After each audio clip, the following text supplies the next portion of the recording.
굿모닝. 좀 이상한가요? 지난 시간에 우리가 광고 신뢰성을 평가하는 방법을 살펴봤다면 이번에는 직접 광고의 신뢰성을 평가해 봅시다. 그래야 광고를 비판적으로 읽을 수 있죠. 그래야 우리가 호객님이 되지 않는 거죠. 호객님 많이 들어봤죠? 그냥 1,000원짜리를 광고 좀 잘해서 10,000원이라고 팔아도 사는 사람들을 얘기하는 거예요. 우리가 호객님이 되면 얼마나 억울해요. 쓸데없는 9,000원을 날린 거잖아요. 사실은 10개 살 수 있는 돈으로 하나밖에 못 산 꼴이 되는 거예요. 엄청 억울하죠? 여러분들이 지금까지 그랬던 적이 어마어마하게 많을 거라는 건 분명합니다. 하지만 이제 우리는 그런 호객님이 되지 않을 충분한 지식과 태도를 갖췄기 때문에 우리는 아주 스마트한 컨슈머가 될 수 있겠죠. 그 연습을 좀 해볼 건데 지금 책에 나오는 광고가 이제 장난감 가게예요. 여러분들이 이제 6학년이면 장난감하고는 조금 거리가 멀죠. 여러분들이 가장 좋아하는 장난감이 지금은 스마트폰이잖아요. 그런데 여러분들이 1, 2학년 때까지만 해도 장난감 엄청 좋아했을 거예요. 지나가다가 이런 광고를 보면 부모님을 꼭 때를 써서 아니면 뭐 어떻게 해서라도 이 가게 안으로 한 번은 들어가 보게 되었겠죠. 부모님도 솔깃하셨을 거예요. 여기 보면 우와 90% 할인. 이 정도면 우리 아이한테 사줄 수 있겠는데? 마음에 안 들면 환불도 된대. 100% 환불 보장. 여기 보니까 매진이 임박이래. 진짜 지금 왔을 때 한번 들어가 보자 이런 생각이 드는 거예요. 그런데 자세히 한번 볼게요. 이런 말이 있어요. 엄청 작게 써놨네요. 90% 할인은 일부 품목입니다. 또 있어요. 포장을 뜯으면 환불이 불가능합니다. 무슨 말이야 이게? 이거 이상한 말을 해놓은 거고, 그래서 지금 이상한 말을 해놓은 거네요. 엄청 크게 적은 말이랑 이 말이랑 내용이 좀 다르다, 그죠?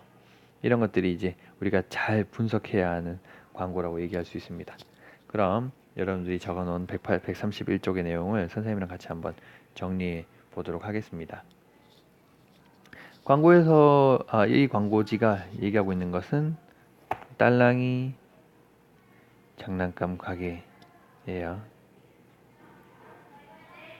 엄청 들어가고 싶게 만들었을 거예요, 그죠?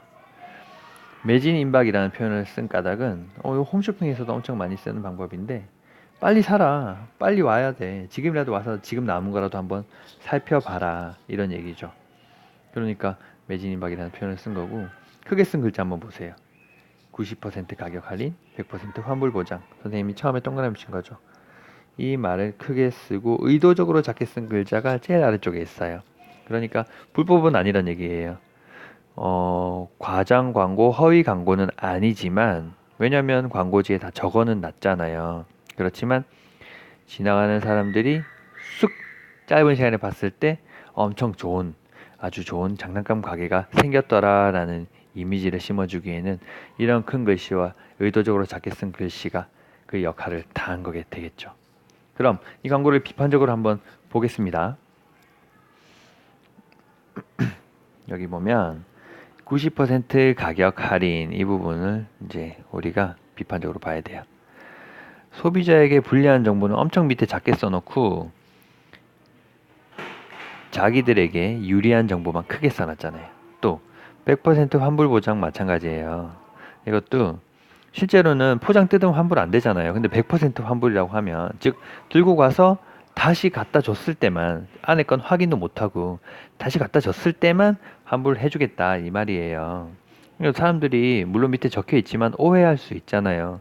이런 부분을 잘 살펴보아야 된다. 다시 말해서 비판적으로 보아야 한다 이 말이에요. 큰 글씨만 보고 뜯었다가 100% 환불 보장이라 적혀 있었기 때문에 가서 이거 환불해 주세요 사장님이라고 얘기했을 때 제일 아래쪽에 작은 글씨를 보여주면서 뜯으면 환불이 안 됩니다 이렇게 적혀 있어요 라고 얘기하면 결국은 우리가 광고를 비판적으로 보지 못했다는 조금의 책임도 있는 거예요. 또 매진 임박 이런 단어도 마찬가지예요. 소비자에게 불안함을 주는 거예요. 지금 안 사면 자기 못 가질까 봐. 그러니까 소비를 자극하는 거죠. 여기 선생님이 소비 자극은 적어줄게요. 그 외에는 아까 선생님이 설명했던 거니까 여러분들이 쓴 것과 비교해서 보면 되겠습니다. 132쪽은 넘어가 볼게요. 여기 우리 여러분들이 광고를 찾아보는 거였죠. 여러분들 선생님에게 질문도 많이 하던데 어떤 광고도 상관없어요. 영상 캡처해서 그 화면 여기 뭐 그리거나 아니면 출력해서 붙여도 되고, 아니면 지나가면서 학습지 광고나 학원 광고 같은 거 신문에 있는 광고 오려서 붙여도 되는데, 그 광고에서 무엇을 광고하고 있는지, 그리고 광고에서 사용한 그림과 사진, 크게 쓴 글자, 작게 쓴 글자, 재미있게 표현한 것, 의도적으로 작게 쓴 글자는 없는지, 이런 것, 그리고 또한 반복되는 말이 있는지, 색깔이나 모양을 의도적으로 다른 색깔로 표현한 글자가 있는지 찾아봄으로써 여러분들이 광고를 판단할 수 있는, 다시 말해서 비판적으로 판단할 수 있는 능력을 조금 기르게 된 거죠. 지금 책에도 살짝 나와 있는 거 보면 이렇게 크게 쓰면 더 빨리, 이런 말, 축지법, 이 신발 신으면 동해 번쩍 서해 번쩍 엄청 빨라진다는 것처럼 그렇게 나오고 있네요.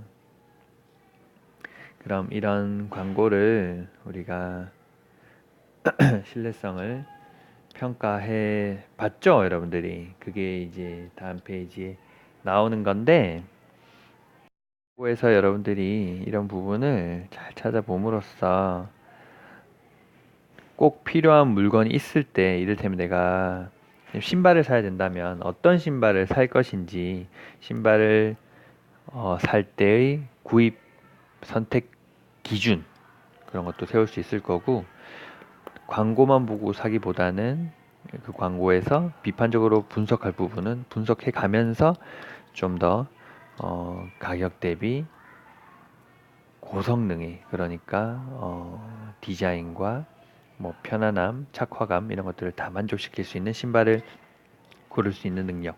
단순히 누구 연예인이 신었다, 누구 연예인이 광고하더라 라고 해서 선택하는 게 아니라 비판적으로 분석하고 물건을 선택할 수 있는 능력을 기르는 거죠.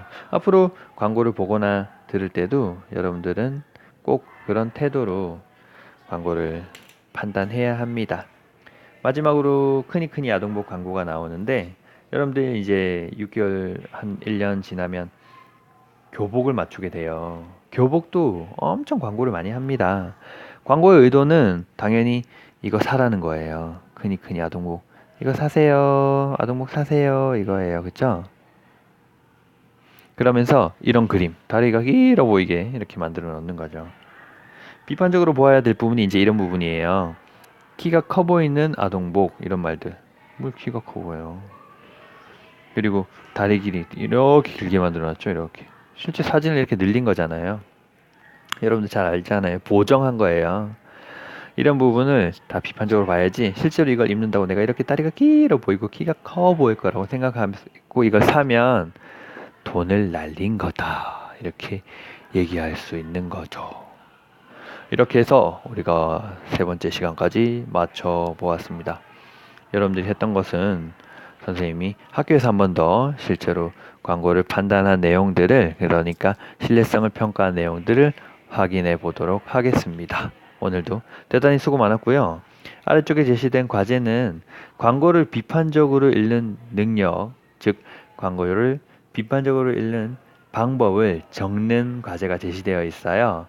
비판적으로 읽는 방법을 3가지 이상 다양하게 제시할수록 아주 높은 점수를 받을 수 있으니까 잘 생각해보고 구체적으로 적어보길 바랍니다. 그러면 선생님이 여러분들이 과제한 거에서 잘못된 점, 좀 더 보충할 점, 잘한 점을 자세히 피드백 해주도록 하겠습니다. 나중에 학교에서 만나요.